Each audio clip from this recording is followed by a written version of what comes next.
Everybody, good morning. এই good morning তোমার দরকার ছিল কষ্ট করে। এখন সকাল 6:15, রাইমা পাপাই আর দাদা এলো রায়গঞ্জ থেকে। ওদেরকে রিসিভ করতে আমি আর বরুণ এসেছিলাম। চলো ওদেরকে নিয়ে এবার বাড়ি যাই।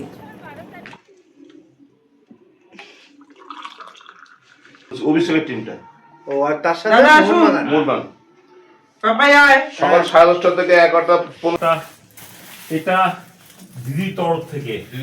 হ্যাঁ, আচ্ছা, থ্যাংক ইউ। থ্যাংক ইউ সঙ্গে দিদি। চামচটা ছিল গিফট, মানে বাইরে যায় না, ওপেন ছিল, এর সঙ্গে চামচটা থাকবে, দিয়েছে চামচ। এটা তার মানে এর মধ্যে কিছু ক্রকারিজ আছে। দিদি জানি আমি ক্রকারিজ পাগলি, তাই না? এই লেবুটা হচ্ছে আমার গাছে, সাথে ছাদের গাছে, হ্যাঁ। ছাদ গাছ, হ্যাঁ। হ্যাঁ, ছাদ বাগানের লেবু। হ্যাঁ, আর এটা গন্ধরাজ লেবুর গাছে, এটা আমার গাছে। ও হয়নি, শেষ হয়নি। লেবু দিদি পাঠিয়েছে। এটা হচ্ছে দার্জিলিং ডিস্ট্রিক্টের মাকাইবাড়ি টি, ছোট্ট একটা token gift. Token. Thank you. Uttar Dinajpur ডিস্ট্রিক্টের তুলাই রায়গঞ্জের না গোবিন্দভোগ চাল, ও আর আমার তরফ থেকে। পক্ষে যাওয়া হবে না, অন্য কোথাও যাওয়া হবে, ওটা বলো যাতে তোমার রিঅ্যাকশন কি হয়, কারণ তুমি তো এক্সাইটেড। গঙ্গাবতী না না, আমরা ওগুলো না হলে আর্মেনিয়াম ঘাট, আর্মেনিয়াম ঘাট এই এতে কলকাতায় কলকাতায় যেতে হবে। সাধারণ। লাইট হল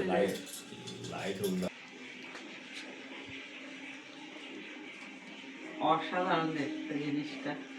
সুন্দর দেখতে।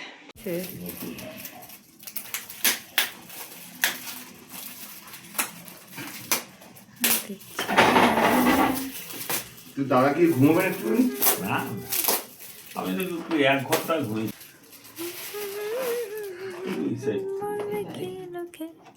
ছেলেটা একটু কাটতে হবে। ছেলেটা উঠে নিয়ে চলো। জিনিসটা কি ওয়াও। না না, এটা সার্ভিং বোল। আমি বল দারুণ নিচেটা দেখতে। প্লেট, নিচেই মনে হ্যাঁ প্লেট। হ্যাঁ হ্যাঁ।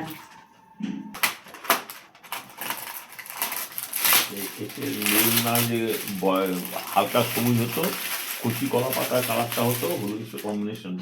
না, এটাও ভালো এটা লাগে। ভালো লাগে। না, যে লালের জায়গাটা বলছি, হলুদটা ঠিক এটা আছে। পিচ এটা কালার। না, এটা পিচ, অনেকটা পিচ পিচ। দারুণ দেখতে হয়েছে।